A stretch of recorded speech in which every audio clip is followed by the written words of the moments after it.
Hi there, it's Caroline, Queen of Scraps. I'm an independent Stampin' Up demonstrator in Cambridge, New Zealand. And today I'm going to show you how to make this corner fold card. And it's a great way of showing both sides of your DSP.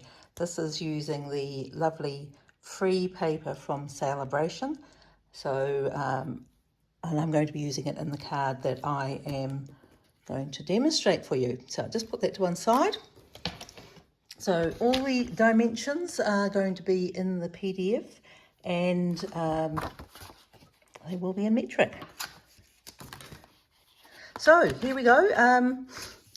It's just a standard A4 cut in half, scored in the middle to make a standard size card. And I'm just going to measure down 5 centimeters from this top right corner, and I use my trimmer whenever I can. This is another place where you can use it. Just make a little mark, and then I'm lining up that mark in the channel, and I'm lining up the crease of the middle in the channel. Make sure you're using your scoring blade, which is the lighter colour one, and we're just going to score down to score that corner fold. That's how we do that. That's quite straightforward. And now we just want to do a little crease over there and find my bone folder. Just give that a little crease down there. Okay, so that's the card base. Now we are going to do the mat. Actually, first of all, I better show you how to make the template. So you will need a template. I've just cut this template the same width as my card, 10.5, and it's the 5 centimeters that we measured down. So it's going to fit into that little space there. Or maybe we put that behind, you'll see what I'm talking about. Should just fit in there. Okay, so we're going to use it as our template because it's always a bit tricky when you're cutting triangles. There is always a right side and a wrong side, and you can have some very frustrating moments if you don't take that into account. So I'm just going to, when I'm cutting something on the points, then I'm going to come down onto the points, I usually try and cut in the middle first, because otherwise you can mash your points, which isn't much fun. And I'm going to write on here template, because otherwise I'll wonder what this four corner fold. So I hope you're going to make more than one. So we'll use that. The other bit is a piece that we could use somewhere else. So here's our template. It's exactly the same size as that fold over piece. So I'm going to first of all take my mat, and I'm going to line this up here, and I'm going to just mark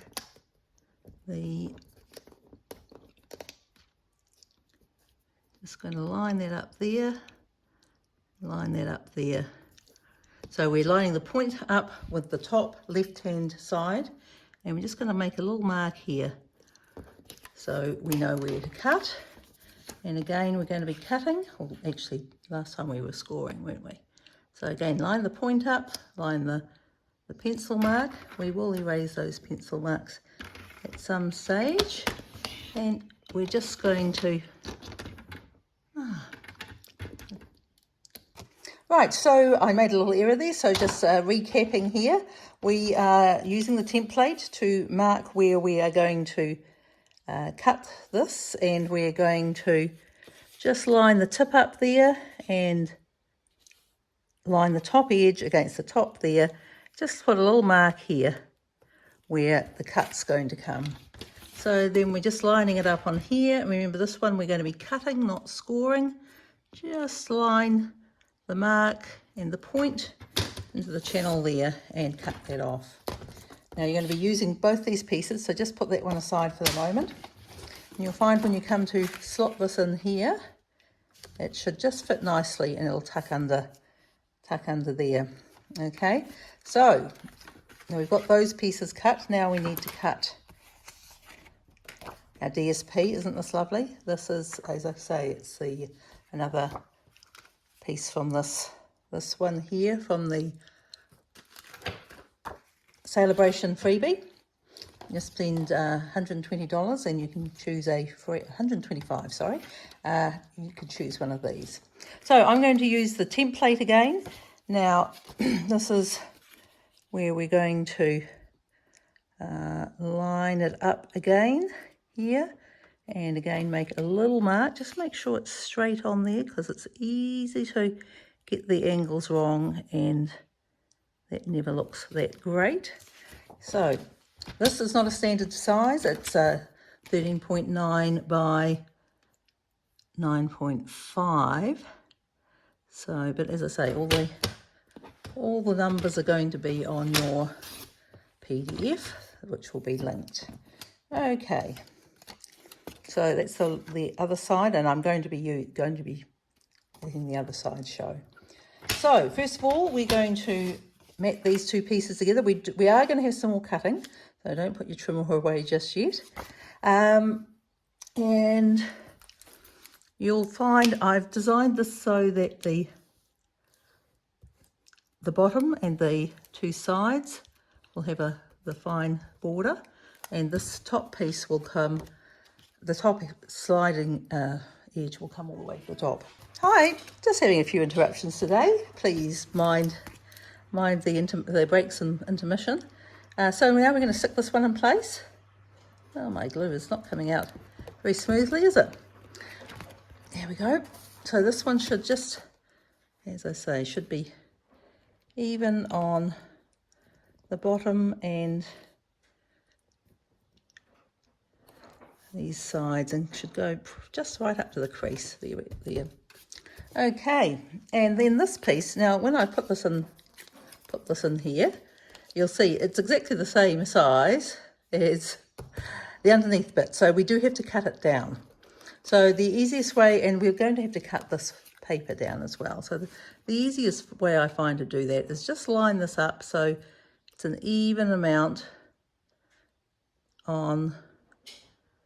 And you just have to kind of judge the top corner there. And then I'm just going to make a little mark that's about 2 millimeters in from the edge. And I find it's around about 8 millimeters usually. Yeah, about 8 millimeters. So we'll cut that off. And then you're going to find that fits in there. And before we do that, we're going to cut this one down. And again, you will find if we just pop that in there, line it up, make a little mark where we have to cut this one off. This is going to be a bit more. It is around about 1.5, well, a little bit less actually, sorry. It's probably about 1.8 centimetres that we're going to cut off. No, we're not, sorry, 1.8, what am I saying? We are saying 1.3, and we're just going to cut that off. Oh, I might have done that off camera, don't mind me. And we'll just pop that into place. And this way we're going to use that piece of paper, and we're also going to get it up the right way, which is kind of important. Just be aware, there may be, I can see there were pencil marks there, and I will rub those off when it's dry. Don't try and rub them off once you've put glue on things, because things will, unless it's properly dry, things will start to move around. So this one just pops into this position here. Okay, great.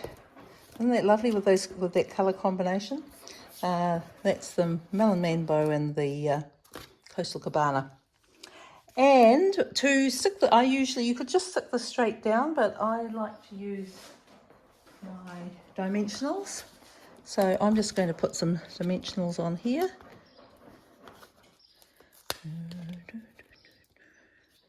Oh, I think I didn't take the backing piece off that one. There we go. That just gives a little dimension. And we need to put some mat behind here, an insert, so we have got a nice place to write. I usually decorate mine either with some scraps of DSP. Well, this is still coming out very clumpy. I think I've got a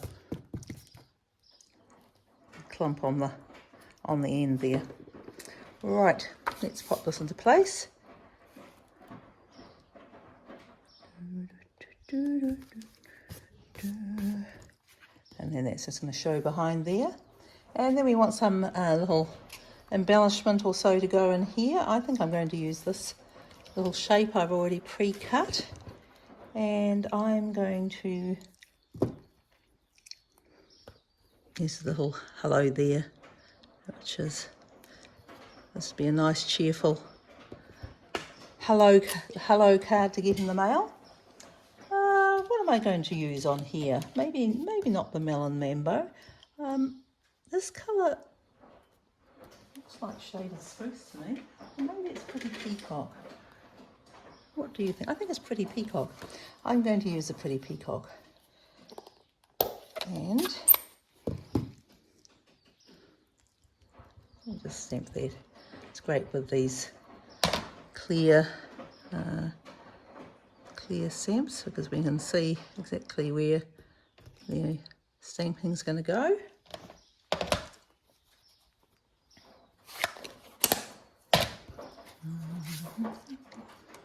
Oh, I think I might have smudged it. I have smudged it. That's annoying. I have to redo that. And I'm going to put a few little punch shapes on here to decorate this. In fact, I might even do a bigger flower. I haven't quite decided. I'll get this finished and then I'll show you.